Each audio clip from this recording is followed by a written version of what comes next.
যোৱা কিছুদিনৰ পৰা অসম ৰাজ্যিক NSOই গতানুগতিকভাৱে অসম চৰকাৰক সন্মান সহকাৰে আমি তেওঁলোকক জনাই আছিলোঁ যে আপোনালোকে কোভিডকালীন জটিল পৰিস্থিতিৰ মাজত পৰীক্ষাসমূহ বাতিল কৰক। এই কোভিডকালীন জটিল পৰিস্থিতিৰ মাজত পৰীক্ষা পতাৰ মানে ছাত্ৰ সমাজক আমি কোভিড সংক্ৰমণৰ দিশত একো আগুৱাই দিয়া হ'ব। গতিকে আমি তেওঁলোকলৈ বিনম্ৰতাৰে অনুৰোধ জনাই আছিলোঁ যে আপোনালোকে বিকল্প পন্থা অৱলম্বন কৰি ছাত্ৰ ছাত্ৰীসকলক উত্তীৰ্ণ কৰাৰ ব্যৱস্থা গ্ৰহণ কৰক। আৰু আজি কেবিনেটৰ পিছত যেতিয়া অসমৰ সন্মানীয় স্বাস্থ্যমন্ত্ৰী মহোদয়ে সংবাদমেল সম্বোধন কৰি যি তথ্য ৰাজহুৱা কৰিলে, সেই তথ্যই আমাৰ যি ভয় আৰু শংকা আছিল তাক সত্যলৈ ৰূপান্তৰিত কৰিলে বুলি আমি অনুভৱ কৰোঁ।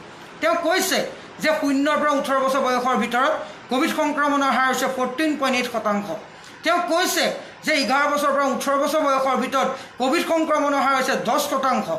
আৰু তেওঁ কৈছে যে সৰ্বমুঠ 25,000 ছাত্ৰ ছাত্ৰীৰ দেহত বৰ্তমানলৈকে কোভিড সংক্ৰমিত হৈছে। এক তেনে জটিল পৰিস্থিতিৰ মাজত চৰকাৰখনে যাতে কোনো কালেই পৰীক্ষা অনুষ্ঠিত নকৰে তাৰ বাবে আমি বিনম্ৰতাৰে পুনৰবাৰ চৰকাৰক অনুৰোধ জনাইছোঁ।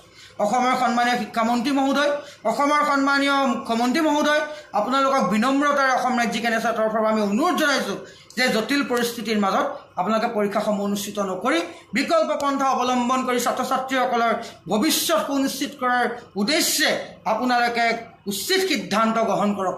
এই জটিল পৰিস্থিতিৰ মাজত ছাত্ৰ ছাত্ৰীসকল পৰীক্ষা দিয়াৰ মানসিকতাত নাই আৰু যি কোভিড সংক্ৰমণে যি ভয়াৱহ ৰূপ ধাৰণ কৰিছে, এই পৰিস্থিতিৰ মাজত ছাত্ৰ বা ছাত্ৰী এগৰাকীক যেতিয়া আমি শ্ৰেণীকোঠাৰ পৰা তেওঁক যেতিয়া আমি পৰীক্ষা কেন্দ্ৰলৈ পঠিয়াম, তেওঁৰ লগত এটা পৰিয়ালৰ এক আৱেগ অনুভূতি জড়িত হৈ থাকিব। অৰ্থাৎ ছাত্ৰ ছাত্ৰীসকলৰ লগত তেওঁলোকৰ পৰিয়ালৰ এজন অভিভাৱক তেওঁক পৰীক্ষা কেন্দ্ৰলৈ আগুৱাই লৈ যাব। অৰ্থাৎ এই ক্ষেত্ৰত কোভিডে গণসংক্ৰমণৰ ৰূপ ধাৰণ কৰিব বুলি আমাৰ এক ধাৰণা হৈছে। গতিকে 18 জুন তাৰিখে ইতিমধ্যে আমি সংবাদমেলৰ জৰিয়তে জানিব পাৰিছোঁ যে আপোনালোকে এখন সভা অনুষ্ঠিত কৰিছে।